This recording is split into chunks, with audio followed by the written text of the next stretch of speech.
Danville had a special guest today. Kyle Petty, former stock car racing driver and current NBC Sports broadcaster, was in town. Petty had a sit down with Wendell Scott's son and grandson about his contributions to the sport. Wendell was one of the first African-American drivers in NASCAR and the first to win a race at NASCAR's highest level. Though he passed away in 1990, his family, with the help of Petty, is keeping his legacy alive.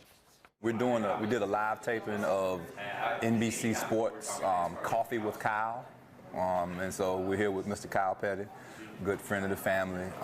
Fortunate to have him be able to come to Danville and do some taping. We had a ball. We had a series of questions and went into some deep areas and some sensitive areas about my father's legacy and things he had to endure and the lack of support that he sometimes had to deal with, and his determination and his perseverance. He opened that door a long time ago. Only two people have followed, really, to the upper echelon of the sport, and that's Bill Lester and Bubba Wallace right now. But I think that there needs to be a light shown on that.